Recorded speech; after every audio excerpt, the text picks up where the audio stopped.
All right. So, Lee, problem definition. We're hosting a series of conversations about being critical about the kind of assemblies, methodology, the emerging movement. And we want to host one conversation, which is specifically to look at issues around racism, anti-racism, and what do we think is the challenge in terms of trying to center this in the work, or trying to make sure that we're having a critical conversation about how to make sure that we're doing the best job that we can. So I wanted to ask you to help define what is the fundamental question, or what could be the question that opens this discussion well, so that we can facilitate a broader spectrum of people in sort of joining in this inquiry, I guess, if you like. I think that there's a challenge to humanity project and the broader sort of citizen assemble, people assembly movement more generally, to distinguish themselves from the history and traditions of mainstream white left in terms of its relationship with African, Caribbean and Asian communities. I think since the post-war period, we've seen periods where racism has decreased in times of economic growth, but under any time of severe economic stress, we know history teaches us that in Europe, particularly, not exclusively in Europe, when the economy goes down, racism and fascism inevitably rise. And we're in that kind of scenario now. So the challenge is, and it's a post-George Floyd challenge, really. If you're still doing anti-racism in the same way you were doing prior to the death of George Floyd, you're probably doing it wrong, because change was incremental. And of course, we saw the outpouring of white, Caribbean, African, Latin American, Asian people all around the world hit the streets to demand a more radical form of anti-racism that guaranteed Black people justice and equality. And I guess that then poses a challenge to the movement more generally, to say, how are you changing your practice post George Floyd? Are you still doing the same things and achieving the same results? And I think part of the humanity project, central idea is to abandon the shibboleths of the 20th century in order that you can create the space for a new emergent politics, which we haven't dotted the I's across the T's are, and there's no shame in that. I think the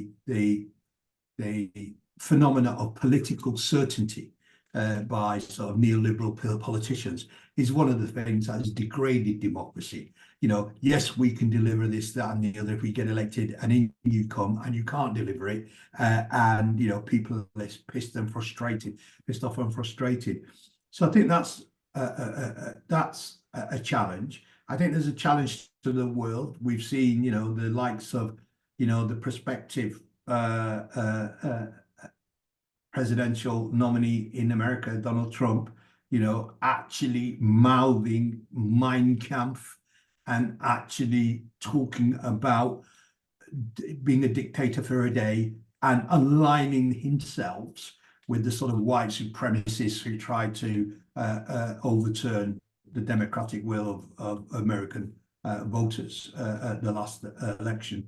And when you look around the world, you see the rise of that kind of extreme white supremacist racism. And here in Britain, we see the same thing, and the right would drift into Brexit. So all these pose existential challenge with stiff economic winds heading our way, climate change, racism, cost of living crisis. They're not the only, and it's not an exclusive list, but I would argue very strongly those are three very important areas that we need to focus our minds on collectively together. Yeah, I agree. And so do you think, for the purposes of pulling together a critical conversation around the assembly movement more broadly and the deliberative, participatory kind of democracy movement, that we would center the problem definition, the question to be around how does a substantial anti-racist approach become sort of embedded in the work that takes place in the sort of assembly space. Would you agree? Yeah, I would agree. I think it's absolutely critical, because I think that the movement for systemic change and a democratic reset, and that's the core business of the Humanity Project, requires the broadest possible critical mass. In order for that critical mass to have authenticity and relevancy to the lives of, multicultural Britain, then it must be inclusive and reflective of those variety of communities, and it must work hard to counter the negative, the sort of racial gaslighting and stereotyping and media hype that we see, around racial stereotypes around Muslim communities being security risks, all immigrants being illegal and all Black people being potential criminals or, violent psychopaths, etc. We're all subject to that.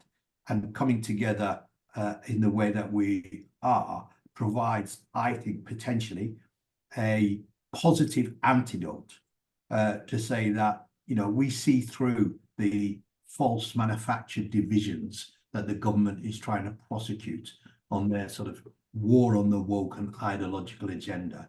And we know that most people live side by side in harmony with their neighbours, many, many nations and faiths and cultures and creeds on a daily basis.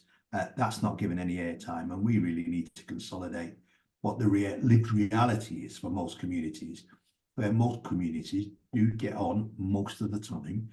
But there are issues of systemic racism, largely because of government promotion of that kind of division to keep us divided, means that we've got a challenge before us to bring light and understanding where there may be anger and distrust and hate. So it's a huge challenge for the world more generally, but it's certainly a challenge for us here in the United Kingdom.